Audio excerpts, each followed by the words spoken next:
हमेशा वो कहते हैं ना, वो एक ही एक्सपीरियंस को, एक्सपेरिमेंट को बार बार करना जो है वो स्टुपिडिटी है।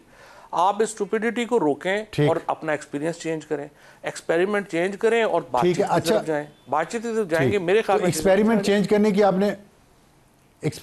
करने की बात आपने बहुत अच्छी की है, लेकिन यही बात तो पीटीआई और इमरान खान के बारे में कही जा रही है कि सिविल नाफरमानी की प्रैक्टिस की 10 साल पहले, अब वापस 10 साल बाद फिर वही काम, और आप इसको सपोर्ट कर रहे हैं। आपने ट्वीट किया है, तो ये कैसी स्ट्रैटेजी है? ये क्या है? रिपीट नहीं है और इससे कामयाबी होगी? ठीक है अबसार, लेकिन अबसार ये देखिए ना कि पीटीआई के पास या इमरान खान के पास ऑप्शन क्या है। या तो आप ऑप्शन देंगे ना कि जिसमें आपने कमरे में बंद कर दिया है लोगों को, खिड़कियां बंद कर दी हैं, कमरों में लोग बंद कर दिए हैं और सांस लेना मुश्किल हो गया। आप बिल्ली को भी जब दीवार से लगाएंगे तो आगे से झपटेगी ना, क्या करेगी? आपने कमरे के अंदर खिड़की तो खोलें। जब आप खिड़की खोलेंगे और सांस आएगा तो अगला कोई बातचीत जो है वो करेगा ना, या वो आपके सामने आएगा। आप धकेल रहे हैं लोगों को कि सवाए प्रोटेस्ट के उनके पास ऑप्शन ही ना बचे। अब आपको 5 रुकनी जो कमेटी बनाई है और उसमें 2 पॉइंट एजेंडा जो है वो दिया है खान साहब ने।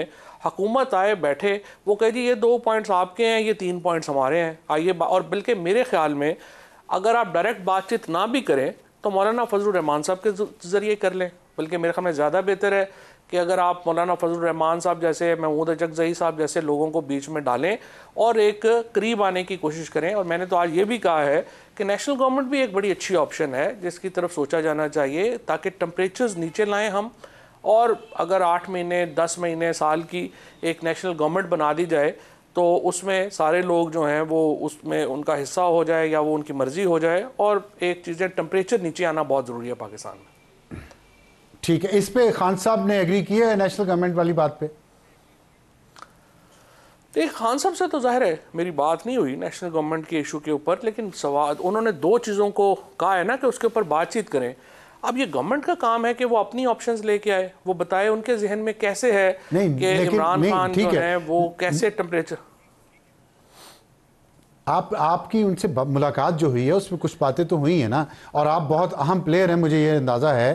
ख़ासतौर पे फैसल चौधरी मुसलसल मिलते रहे हैं खान साहब से, और सिविल नाफरमानी की जब बात, ये अपील आई है, वो भी फैसल सिद्दीकी साहब की मुलाकात के बाद आई है।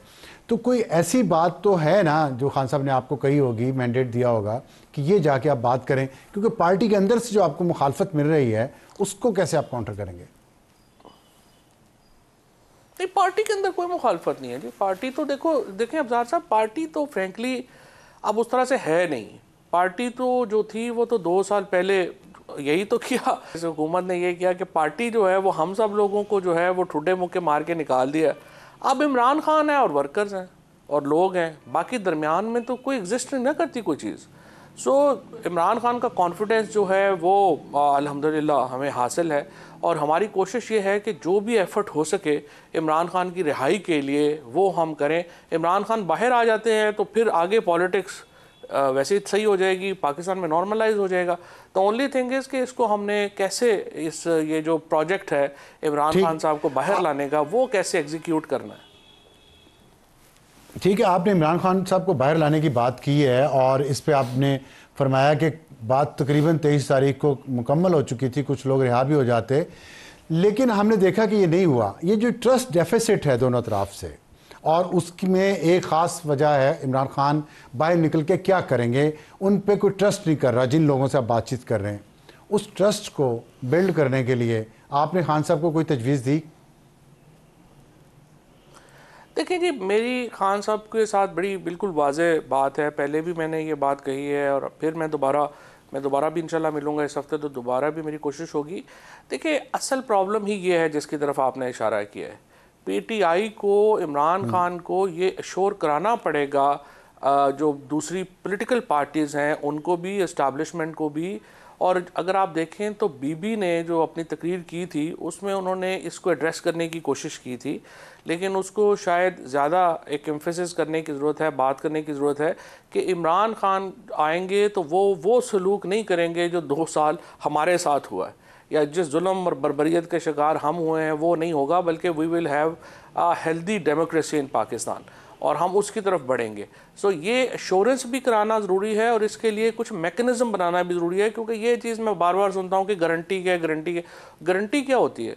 आपने मैकेनिज़म्स क्रिएट करने होते हैं जिसमें किसी के पास ये इख्तियार या ऑप्शन ना हो कि वो दूसरे के साथ ये सलूक कर सके।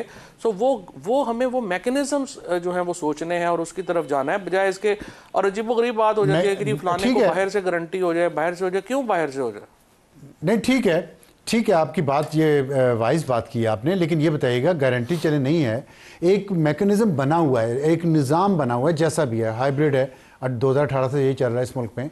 तो अगर ये रिजर्वेशन हो कहीं कि यही निज़ाम 1 2 3 साल चलना है और फिर कहीं जाके मिड टर्म इलेक्शंस भी हो सकते हैं, खान साहब उस दौरान इस एप्पल कार्ट को डिस्टर्ब ना करें। ये चीज़ तो मेरा ख्याल है कि बहुत सारे लोग जानना चाह रहे हैं और समझना चाह रहे हैं कि खान साहब इस पे क्या कहेंगे या क्या करेंगे बाहर निकल के। देखें जी, कोई खान साहब इस निज़ाम को बचा नहीं सकते। उसकी वजह इसलिए ये है कि देखिए इस्टेब्लिशमेंट ने जितनी मेहनत की है, जरदारी साहब को, शहबाज शरीफ साहब को, उनकी पॉलिटिक्स को उन्होंने बचाया, उन्होंने उनके केसेस ख़त्म करवाए, 27 सीटों के साथ जरदारी साहब को सदर बना दिया, 18 सीटों के साथ शहबाज शरीफ वज़ीर आज़म बना दिया। इसके बदले में इस्टेब्लिशमेंट को क्या दे पाए हैं जरदारी साहब और शहबाज शरीफ साहब? इस सिस्टम के अंदर जान ही नहीं है कि वो ये सस्टेन कर सके। देखें, आपने सिर्फ इमरान खान की खुशनुदी काफ़ी नहीं है सिस्टम के लिए, सिस्टम में कुछ डिलीवरी भी तो हो। अब जरदारी साहब और शहबाज शरीफ साहब मिलकर भी मुझे आप बताइए, एक नुक्ते के ऊपर आप मुझे बता दीजिए कि लाने वालों की ही कोई मदद कर सके हों, बाकियों को तो आप छोड़ ही दें। सारी इकोनॉमी वो चला, को वजन उठाना पड़ रहा है। ये जो आप अभी जो दलील आप दे रहे हैं ना, एग्जैक्टली यही दलील PMLN और पाकिस्तान पीपल्स पार्टी दिया करते थे 2022 में और 21 में।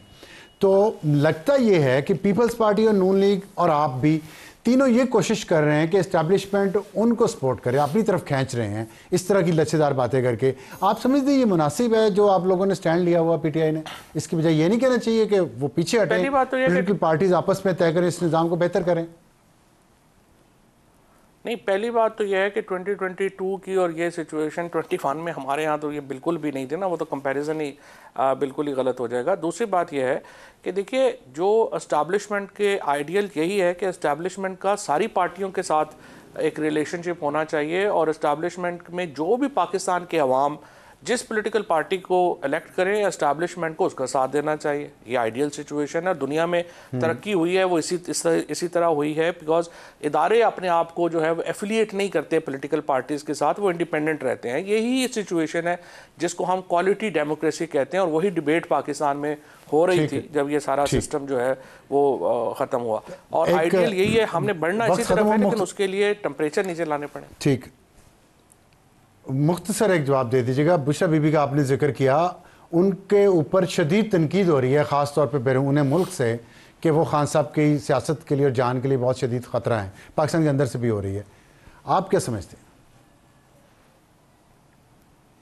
देखिए, ये सिलसिला जो है ना, ये पाकिस्तान में हमेशा इस तरह के ओछे हथकंडे जो हैं वो करने हुए हैं, चीज़ें आई हैं। बुशरा बीबी का फ़र्ज़ है कि वो अपने खामन की रिहाई के लिए जो मुमकिन है वो कर सकें, और वो जो मुमकिन है वो कर रही हैं।